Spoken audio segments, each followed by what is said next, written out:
Yeah. Once again, we back at it. You know what it is, man. We rocking out with y'all on this podcast. My cousins in the building, Uptown Tone What's good, here. y'all? What's good? The five for the Kyle Santillion in the building, man. How you feeling, cuz?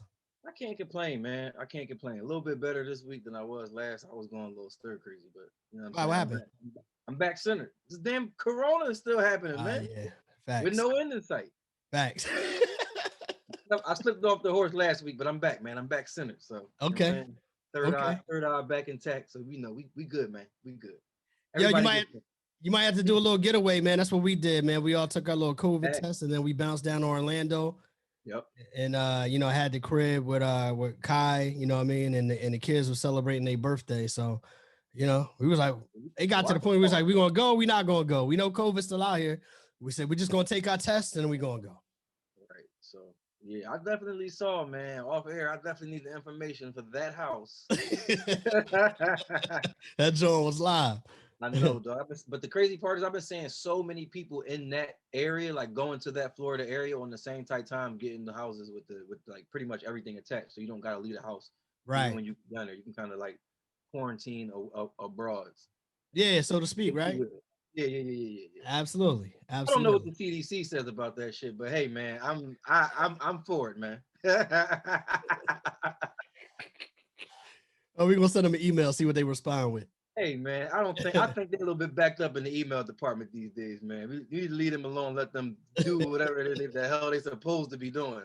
Since we We still talk none of us still know. right, exactly.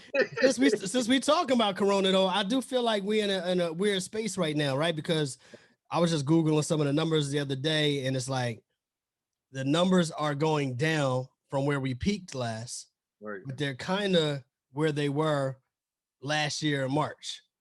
right. You know what I mean? So I think a lot of people, and with that being said, you know what I mean? People are opening things back up. I know here in Chicago, restaurants just got allowed to open up to a higher capacity. It went Yeah. from, I want to say, 25% capacity to 40% capacity. Whoa. Yeah. You know what I Pertain. mean? But you know how sometimes restaurants have different rooms, right? So you're not allowed to have more than 50 people per room or 40% total capacity. So I don't we in that weird space where people are starting to creep back to getting back and doing some of the things they used to do pre-corona. What's your thoughts? Yeah. Yeah, I definitely saw that over here in Philly. I know our restaurants are open. I've definitely gone out to eat and sit down and eat a couple of times with the fam. Um, that's all I've been doing personally. I do see that some malls are open, some things are open.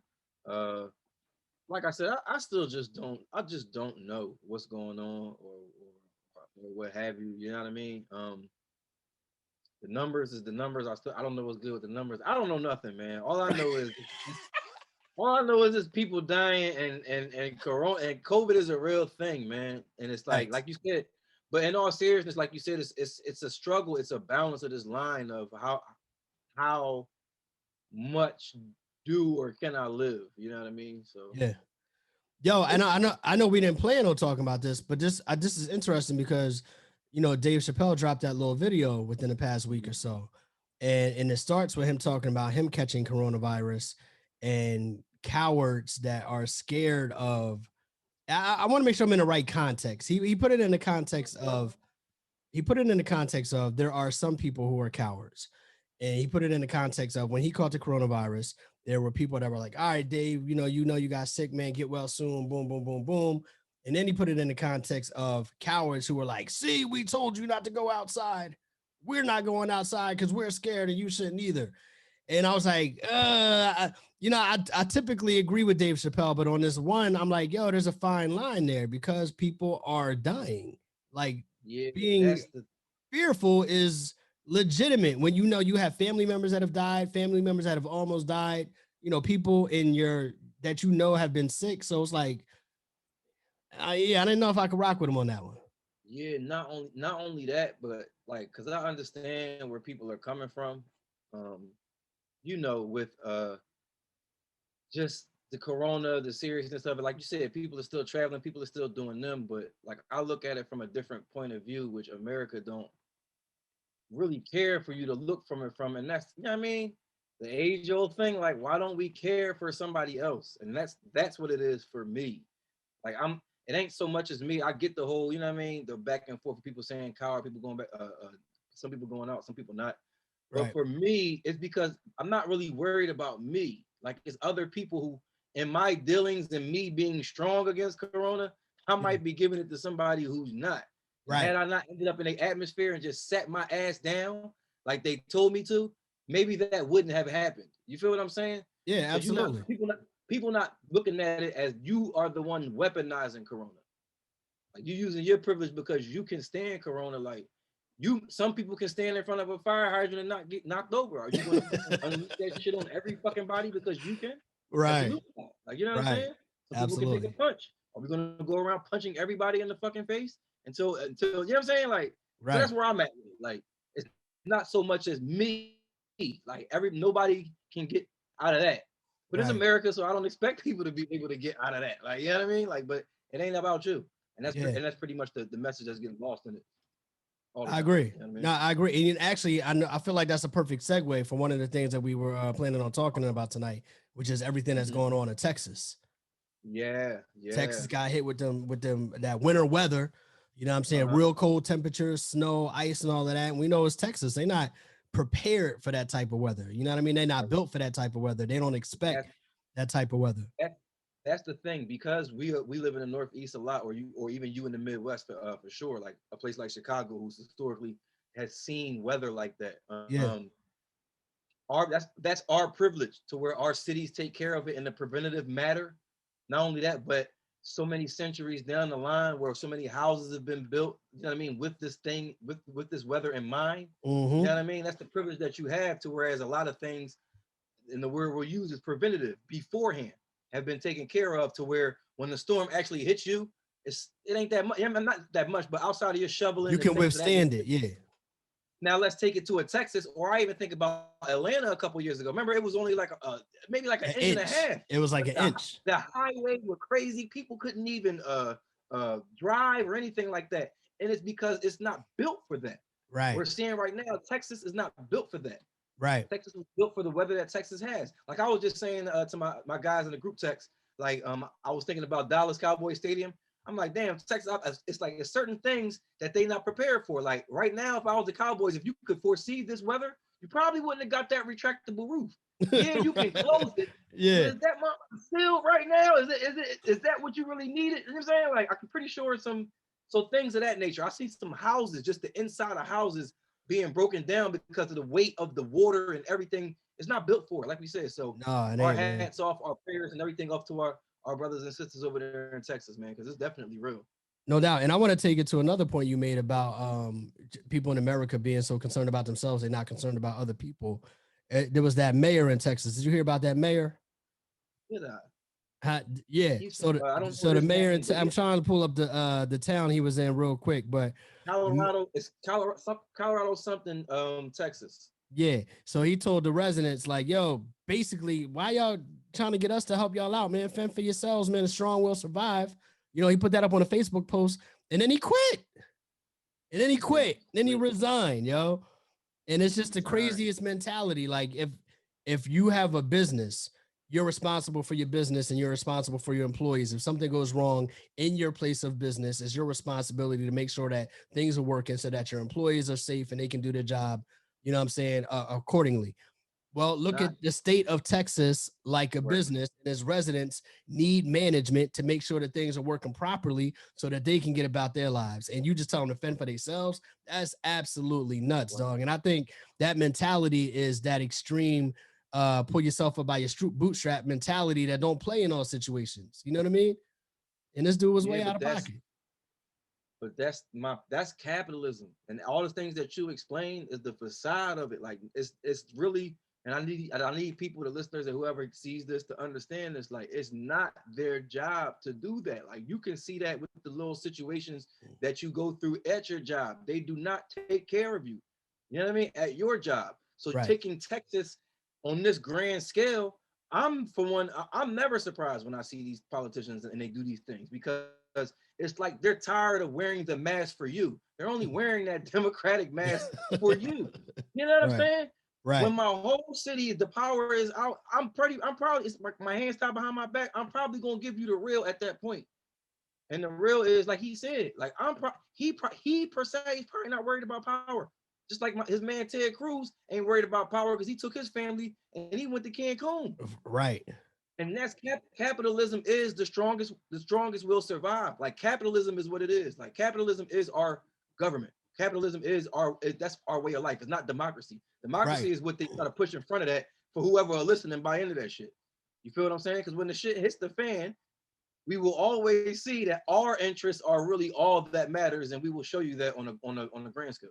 I totally agree with you. But it's just so here. Let me put it in two different contexts, right? Because I totally agree with you that that's how things are run in America. On a Right. human level, what the fuck is wrong with you, dog? It's not like I can go outside and turn my heat on myself. Like some things are out of my control, which is why we do need some sort of management, government, whatever you want to call it. I can't go outside and turn my pipes back on. I can't go outside and turn my water back. Me fixing this is out of my control. So I feel like you have to have the most fucked up mentality to even come out your mouth and say in these circumstances, fend for yourself. Now we know the realism, the reality of it is, look, man, we're gonna have to take care of ourselves, and we get it. But we do have people that are supposed to be in positions to handle things that are out of our control. And when those people just throw people to the wind and go to Mexico, it's like, yo, that's like really like y'all really pulling the mask back right now. Yeah, and it's cool. And it's cool that you telling me it's fun for myself, but I just would rather you had told me that in the beginning of the game, not when the walls closing in on us. Yeah. Before I had to pay to put all my people out there in Texas, before I had to pay all of this money and electric bills and things of that nature. I just wish you would have told me it was on me before all of that. That's all. I mean, I think that's for me. Again, Right. that's just up to a standpoint because it's all like I love games.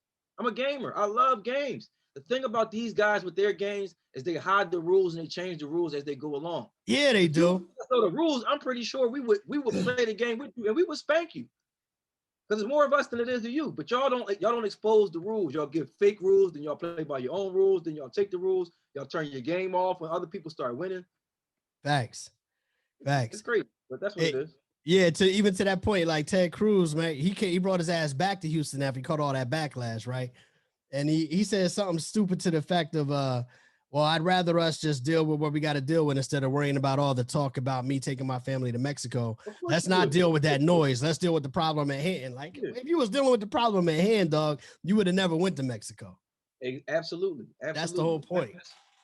And it's ridiculous, man. It's ridiculous that we have people who run like that. You know what I mean? But I'm not surprised when you're dealing with this COVID, and just like you brought up the numbers, their whole strategy this whole time has been herd immunity. Which, if you don't know what herd immunity is, it's literally the strongest survive. It's they just have nice ways of saying the strongest will survive. Capitalism. Yeah. Herd immunity is the problem will go away once everybody either catches COVID. They only know one equation. Like I remember the Brady Bunch movie, man, and the whole thing. Mike Brady, the whole reason why he got notoriety or his family even got money is because he designed the Brady house, and they're like, oh my God, that's such a fast forward design.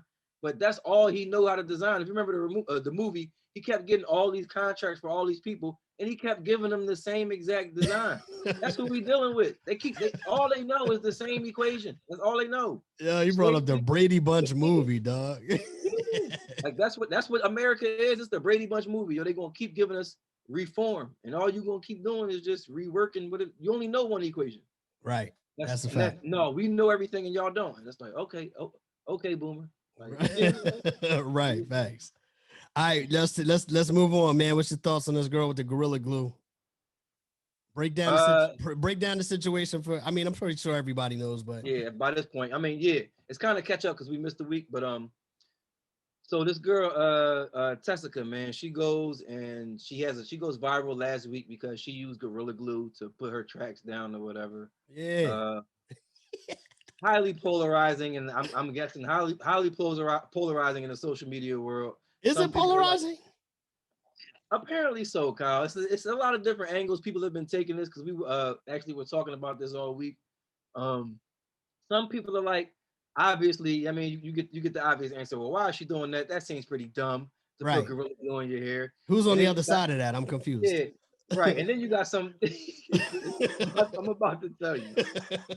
Then you got some factions out there where it's like, well, you don't know what black women go through with our hair, and if we were to expose all the stories to tell you of all the What? experimenting that we've been through, so you get a little empathy out there, you know what I What? mean? But this next group of people is the group that I was in, a lot of people who I know were in, and that was this reeks of this reeks of attention from the beginning.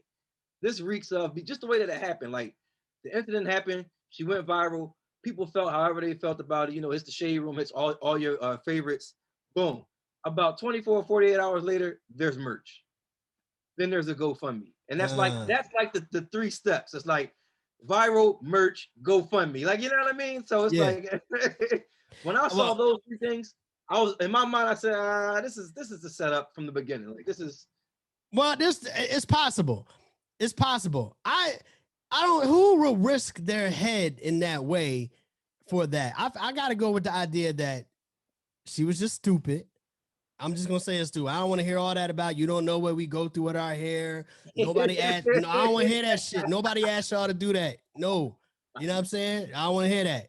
She was stupid, right? So she did what she did. Now, being that she went viral, then I can see somebody getting in her ear like, well, let's capitalize on this.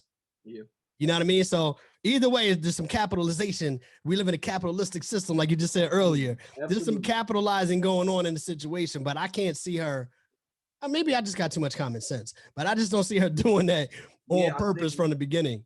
I think a lot of times the more and more these stories come out, we realize that our common sense might be at a premium, Kyle. I It just agree, might be. yo. It I might be, agree. man. Like, I'm finding that it out gets later in more life. bizarre by the day, man. It gets more bizarre Fam, by the day. fam, things that I thought were everyday common sense conversations, I'm finding out in my later years that no, people don't really have this general understanding that we have. It's crazy. Yeah, so just the only update that I had with that, because that was like last week news, but I did read today that she's unable to withdraw the funds from her GoFundMe because it's under investigation. They want to basically do what we're doing. They want to chop it down, see Well, what's my going on question, here. my See what's going question on. is, my bad. Go ahead. What's up? Wait, I'm listening. Yeah, no, I was gonna say. Well, my question is, what was the GoFundMe supposedly for? I'm guessing because she had okay. Oh, I'm missing a piece. So she went to this doctor, this black doctor. Forgot the brother's name. We'll get some names and everything on the follow up. But this doctor was the only doctor who could perform this procedure to basically fix the damage that was done. Okay. So the money and the GoFundMe is pretty much for that, and of course, a little bit of pain and suffering. Like we all need a little bit of pain, a little bit of pain and suffering, please. Pain and suffering. A little pain and suffering. You know what I mean? A little pain. Yeah, a little pain and suffering in there. Yeah, right. So that's what the GoFundMe was for. You know what I mean? Like, and as I read that, I didn't delve too much into it, but as it stands today, February 18th, 2021, Yeah. she is unable to withdraw those funds from that GoFundMe that was made for her because it is under investigation. So That sounds funny in itself to me though, but this because is regardless of if she's right or wrong, right? Regardless right, of if she's right or wrong, if she put the GoFundMe up in order to get help with this service, right, and she actually got the service, right. then what are they investigating? Hey man, when you trade on Robinhood, you're supposed to be able to get your money out, and they're not supposed to Yeah. stop it because you won, right? Hey man, the answers to these questions and more on the next set. No, I'm just That's hilarious, right? And Robinhood had their little thing today too. They trial today. listen, and it's because I bring that up because I don't think GoFundMe in their inception foresaw themselves being in the middle of investigations. I don't Right. think Robinhood at their inception foresaw themselves being in the middle of investigations and and culture shifting things like these. You know what I'm saying? Like they Yeah. are just a little guy in this whole thing, man. So it's just something to watch. It's definitely something to watch. Like I said, we'll keep you posted as much as we can on Tessica. As it stands right now, she is good. Her head is good. Injuries are healing. And shout out to that black doctor out there. Shout out to black doctors everywhere, but that particular one who performed that particular procedure on that Mm-hmm. particular person. Look at that. He gonna save that black girl's hair, man. He's gonna be Yeah, the he did. most He did. popular doctor in the world after this. Yeah. And that was another caveat to why I was saying I'm not going back down the rabbit hole. Why I was saying it just felt like it was set up, and maybe he was the mastermind behind it. Because how the hell else can he show the other doctors that he can get this procedure that only he knows? I told you my third eye back open, man. Yeah, no question, no question, no question. All right, yo, let's talk sports real quick, man. Last night, at the time we were recording this, last night, Serena Williams, oh yeah, definitely that. Yeah, versus Naomi Osaka, and she kicked Serena's ass, dog. Black girls rock. Black girl power. I'm rooting for everybody black, especially the women. I don't know all of these black empowering monikers, movements, things that we have been seeing in the name of the black woman in recent years. I felt like that was a asterisk last night. That was a moment, just seeing that, and for them to be who they are, especially Naomi, because I've taken a real liking to Naomi. I like her too. Tell me why you took a liking to her. Because she talks. She's not. She knows who she is. She understands the moment. She understands the platform that she has. I'm not saying that she is and she's not either. Some scholar that's well versed in everything, but if something needs to be said and she's feeling it, and she understands her part, and she does her part. Not only with the mouth, but just walking. Her boyfriend, her dude, Corday is another guy that I like him too, and he's pretty much the same. They are two people I see in this next generation of just entertainers, of just black people who are out there. Corday, the rapper Corday, that's our dude. Yeah. I didn't know that. That's a dude, right? Yeah, and this is his content for him to be as young as he is, for him to come up around the other rappers, his peers, and the content that they spit forth, and how his content, his delivery, how he pays ode to the he got a song with Static Selector and Currency, like, you know what I mean, like ain't nobody his age doing, you feel what I'm saying? Yeah, I like Corday. So for them to click up as a couple and to move how they move, and I see them how I see them. They were just on one of them big GQ, Vanity Fair, one of them as a couple. I'm misspeaking it. It probably ain't neither one of them publications, but it was. That's all I'm trying to say. But I like it. I like. Yeah. No, I just like her openness. Like you said, I like her personality. Even just watching her talk after the game, the match last night, she just felt like she was naturally her. At the end of the day, she felt like she was naturally her. And I was just doing a little, read up on her family background and how they came up, and then, her pop going from Haiti to New York to Japan, and then meeting her moms, and then they hooked up. And then when her mom's family found out, oh, you with this black man, we don't rock with you like that. And then they had to go live somewhere else, but her mom still held it down with them. You know what I mean? And all the things that their parents had to do to sacrifice for her to be who she is. I was like, yo, this is a dope family story. And then for her personality on top of that to be so dope as well, I'm like, yeah, I definitely appreciate who she is and what she's doing and the talent that she's displaying out there on the court. You know what I mean? So definitely a big shout out to her. Yeah, man, and not to be that guy, but I'm gonna go ahead and do it and not to take anything away from her. But when you talk about the people like Kamala, when you talk about the Kamalas, when you talk about the Baracks, like it's no like, not saying that, you know what I mean? This is again solely my opinion. But I remember it was a question asked on a prior episode that we had. You know what I mean? When we talk about is Kamala, does it? And I was saying the experience kind of does it for me, and that's an experience. Like some people do, or some people are. You know what I mean? Technically. Yes, you have the blood in you, but you've ducked and dived the experience the whole time. You know what I mean? Right. Like you haven't, your black experience in America is very low. As somebody like Naomi Osaka, you see her features and you see how it could be carried. But then when you read into her story, and then when you see why she stands on what she stands on and who she is, it's like, that's what it is. Yeah. You know what I mean? And those people don't often get chosen. They kind of kick ass until they get to that point, like she's been doing. Yeah, no question. So definitely big kudos to her. I'm definitely rocking with Naomi. So we love her. We obviously love the Serena sisters, you know what I mean, everything they've been through. And last night seemed like a passing of the guard, so to speak. Yeah, and it's crazy because Serena has been, at least in my world, because I do the 444, I'm heavy in the sports world. Yeah. Her name has been hot topic lately because you see what LeBron is doing in year 18. We just saw Tom Brady win his 7th Super Bowl ring. Right.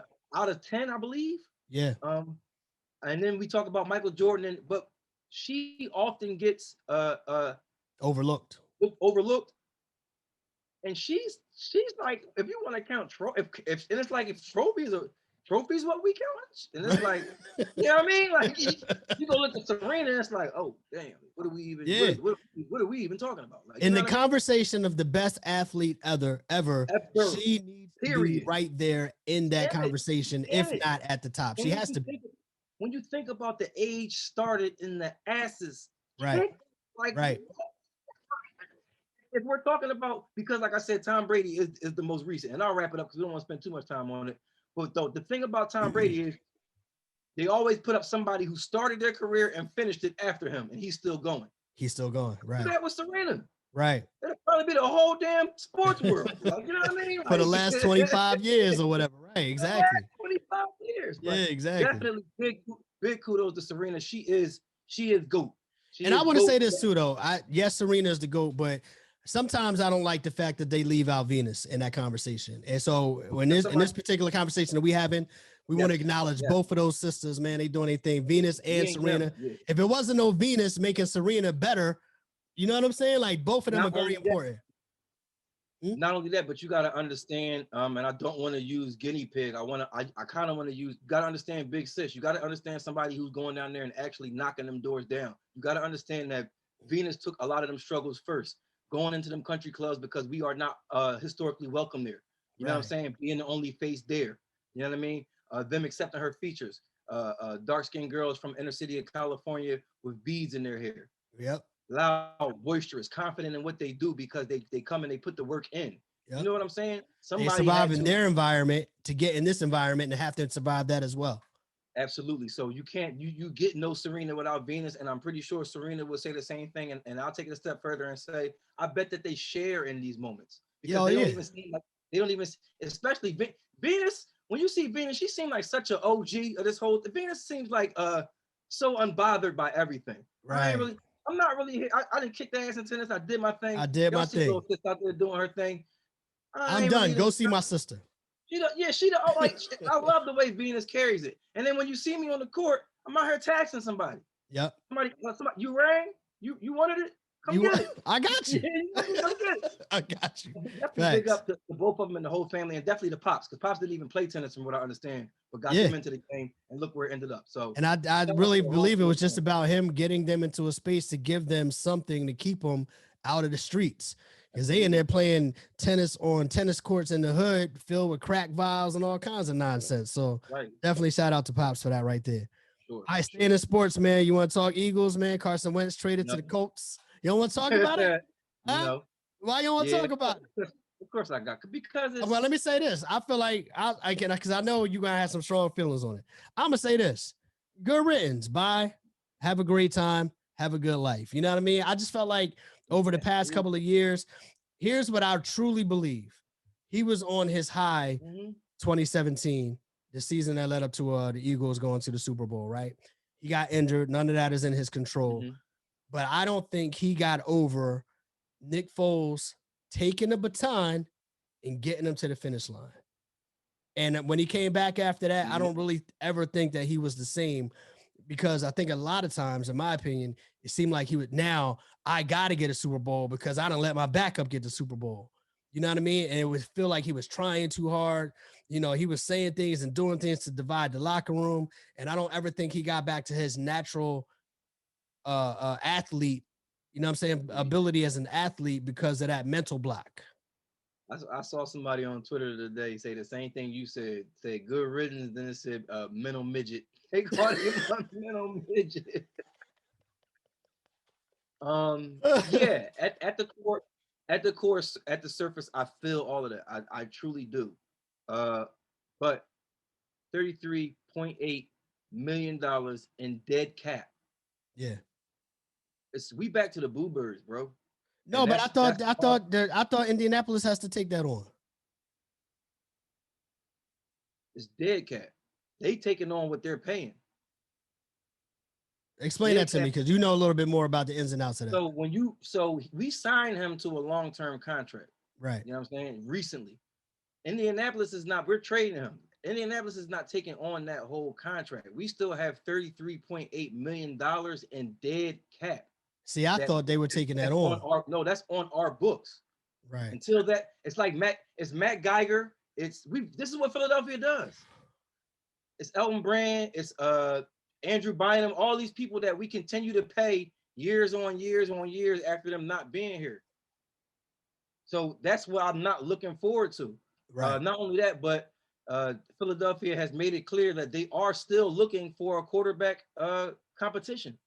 So don't be surprised if we again draft another quarterback, or number two, if we are in that Cam Newton, Phillip Rivers, that caliber of we know you kind of on your back. So don't be surprised if you see our names and see us in there. I don't want that. I know from the whole soap opera that we had between Doug and Carson, and that's another thing. Like if it was to choose between Doug Peterson and Carson Wentz, why are they both gone and we have this clown of a coach now? Now I agree with that 100%. If you was going to get rid of Carson, you should have just kept Doug. You have to get rid of Doug. Yeah. You know what I'm saying? But you want somebody to do basically what you tell them to do. And your current coach and your current quarterback both weren't going to do that. So you got rid of both of them, and it cost you $33.8 million. So now we don't really have money to move and make other moves. We got to build strictly through the draft or other trades, which trading in the NFL is not like trading in the NBA. You know what I mean? Like it's not, blockbuster trades happen far few in between. Getting pieces in return for what you trade in value is hard. You know what I'm saying? Like they got a Carson Wentz. We got picks, but we're not even confident in the people in our front office that pick the players. So what does that mean to me? Yeah. You know what I'm saying? If you give Bill Belichick all of these, I'm like, yeah, like we rolling. We about to be.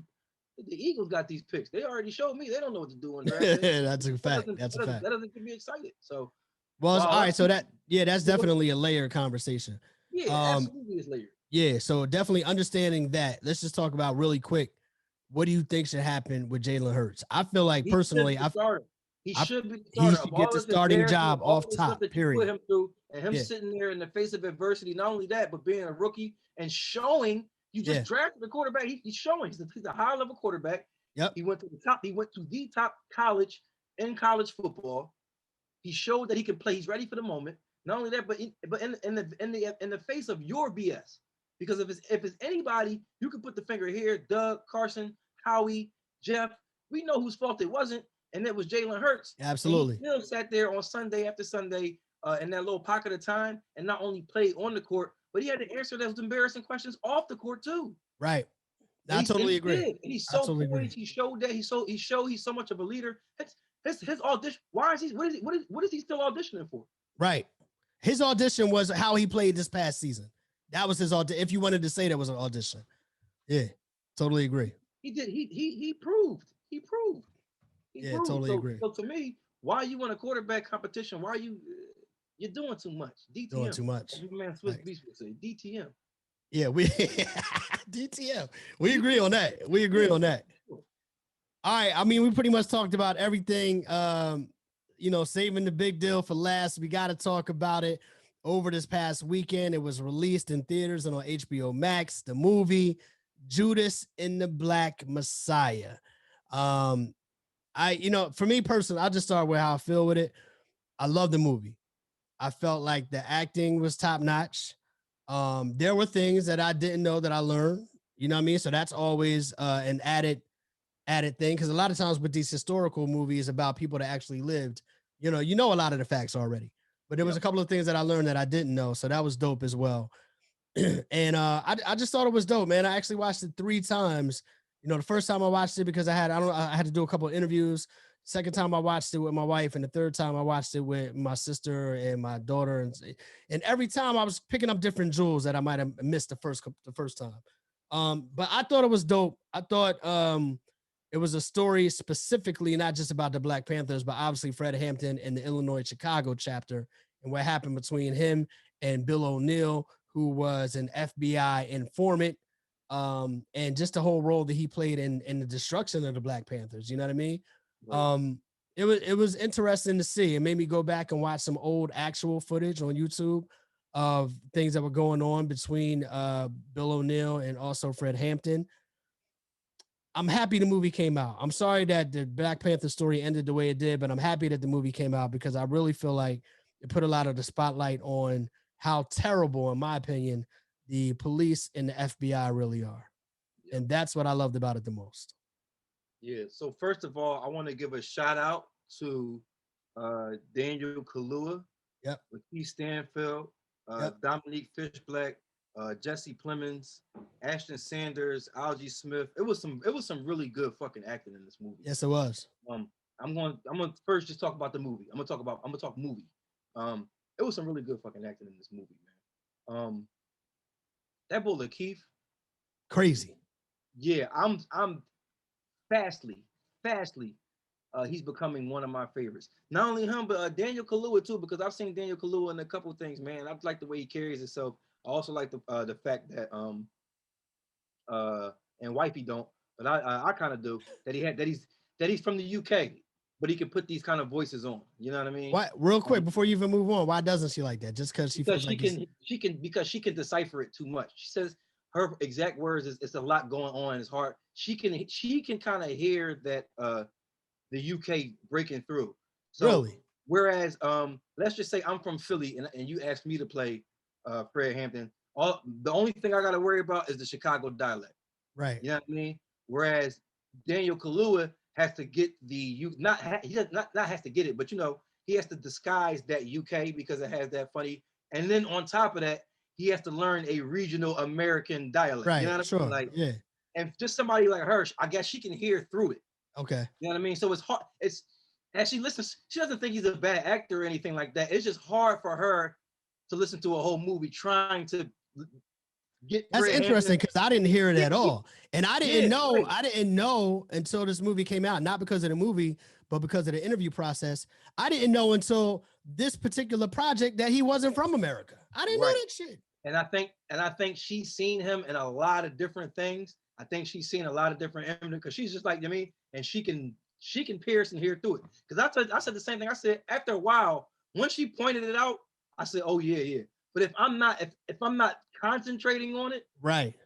then it's not something. And I guess it's something that she's not able to hear because she also says, like Idris Elba, like when she first heard Idris Elba's real voice, it like ruined it for Stringer Bell. You know what I mean? I So it's feel like you. I feel you. it's Okay. something that's consciously in her mind. You know what I mean? Okay. She loved the movie though. Don't get me wrong. She's not saying that she hates him as an actor or anything like No, that. it's just something that she got to work through. Yeah. Right. Thanks. But yeah, crazy acting in this thing. It was really, really, really good acting. I really thought that that part of it was good. Uh, for me, because who I am, how I carry it, my what I do know, the introduction into my, I guess, consciousness, if you will, was actually a strenuous one in learning COINTELPRO. I was like 20 years old. I had just started doing Freedom School, and one of the assignments that we had was them teaching us COINTELPRO. But it was like not taught like I had been learning shit in textbooks. Like Right. I'm here with a lot of the elders. I'm here with people who was actually part of the summer '69, and all. And when the college kids had to teach the elders to pass the test, to vote, things of that nature. People that were on the SNLCC, which is SNCC, which is a lot of these black organizations that were going on along with the Black Panthers. So I'm learning this stuff from Black Panthers. You know what I'm saying? Like Right. in 2005, as I'm down here on Haley Farm with the Children's Defense Fund and Freedom School. So I'm kind of like well versed in COINTELPRO. Not only where Fred Hampton, because that's only one One faction of story. it, but Right. Bobby Seals Huey P. Newton. Huey P. Newton and all of Yeah. them. It's layered. Right. Like it's layered. Like it's a whole, like they said, it was the number one, it was made the number one domestic threat in America. You know what I mean? Amidst all this other stuff in war, we got to get these Right. black people out of here. So Right. I'm saying all that. When I'm looking at the movie, I guess I see it through a different lens. And that joint looked like a FBI highlight tape. I was kind of cool after a minute. Like I said, I like Lakeith acting. I love the acting. I know the story, but it was like an FBI highlight tape to me. It was like a warning, if anything, like, yeah, you go ahead and try to do this again. We're gonna show you how we get down. That's really what it is. Like, yeah, it's Fred Hampton, and it's like, because it's a lot more that Fred Hampton did. Like, it's a lot more that could have been shown light on. It was really 2 hours of this conflict of how the FBI brought it down. But I think that's okay. So let me jump in here because obviously it sounds like that's what you had a problem with about the movie, right? But Right. for me, and maybe so we talk about looking at things through different lenses, right? And you have Right. that background of the lessons that you learned about COINTELPRO from Panthers themselves and having that understanding years ago before this movie came out, right? Right. Being on the radio and just maybe even just being a little bit older and going back to our conversation and beginning of this whole podcast episode about what we think is common sense, we find out a lot of times it's not common sense.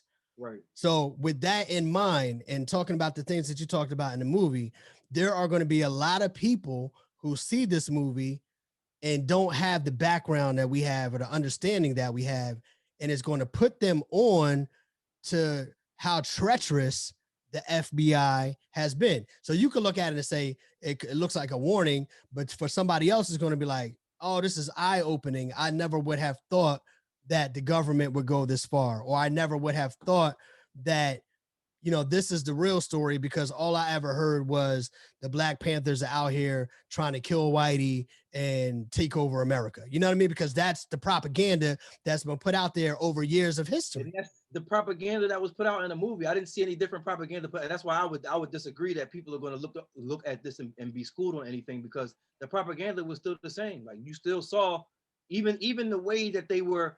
It's not enough explanation. And for me, these things are not movies. Like, this shit for me is not meant to be at a motion picture.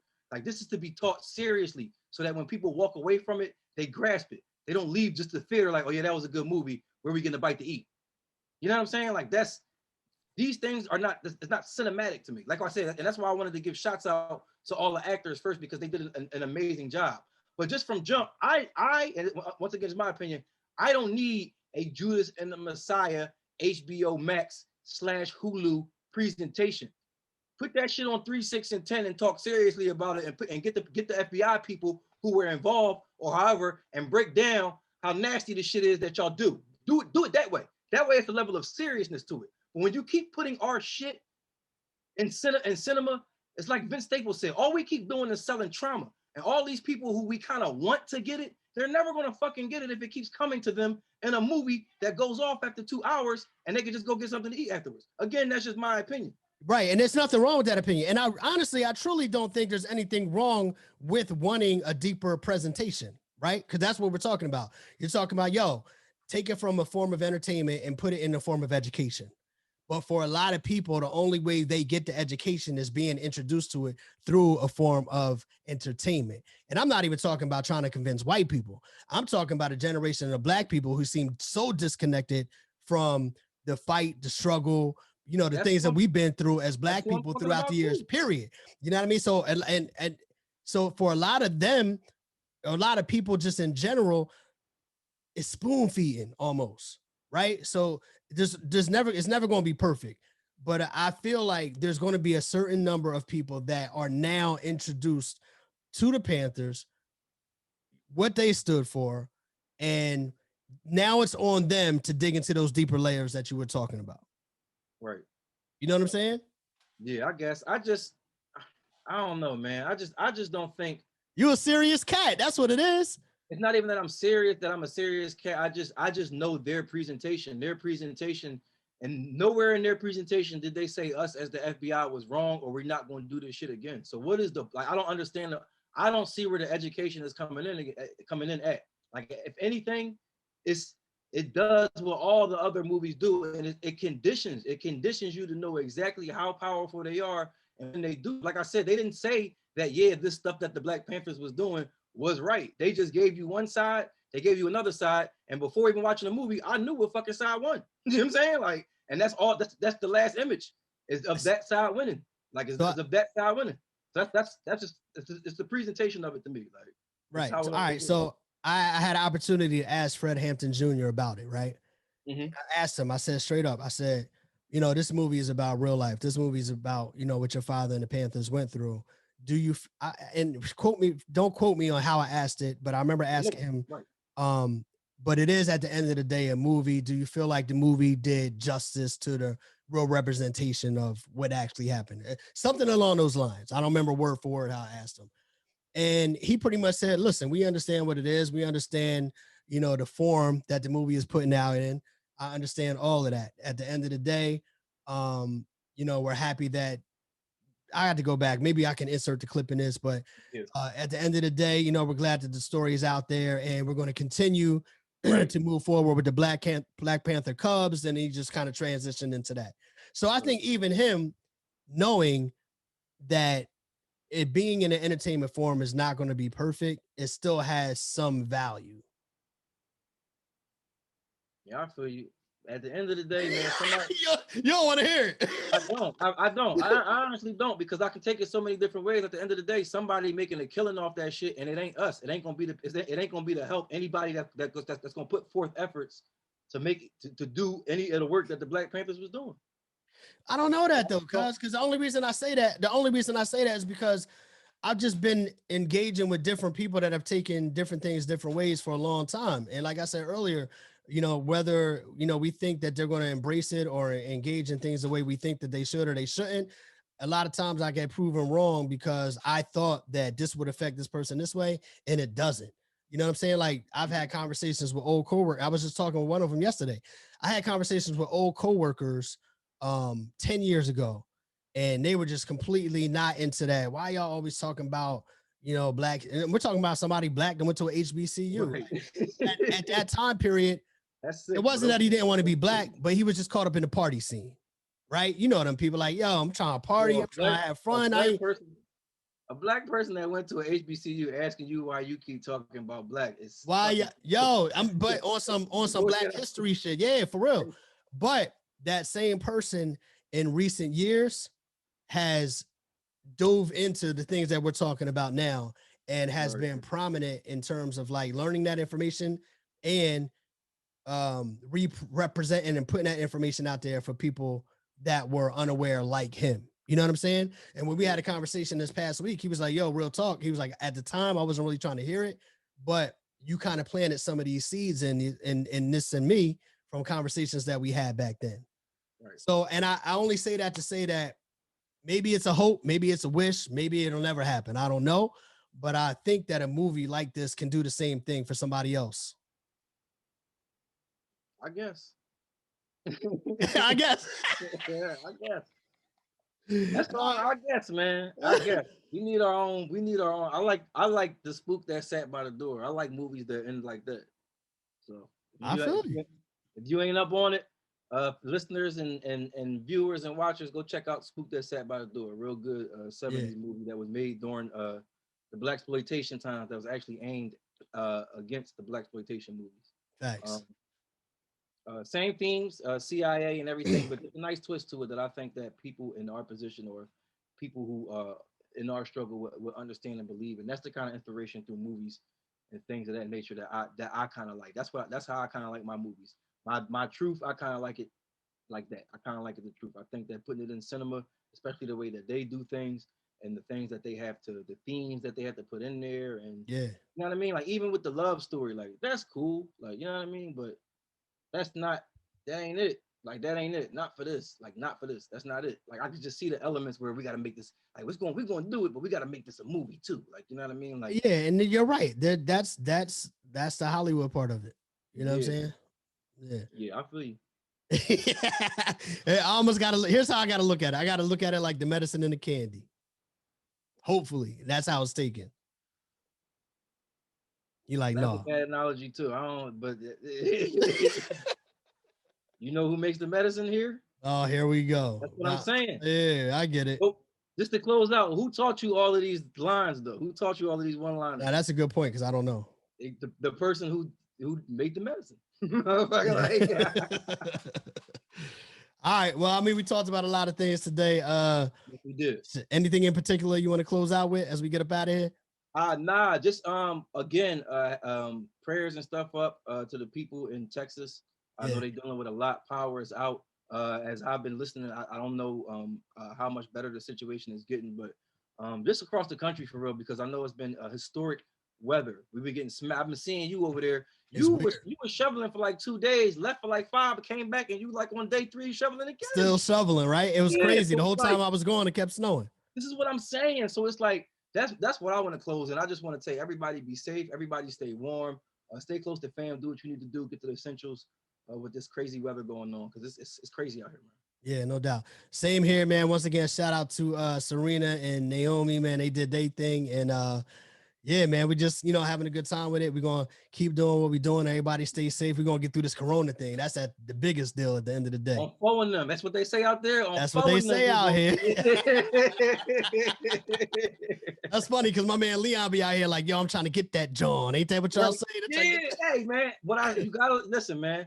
Michael Irvin said we losing recipes. We can't lose lingo too. So we gotta share. We gotta share, man. No question. No question. All right, that's what it is, man. We out the door, man. Uptown Tone, Kyle Santillian. Y'all know what it is. Peace.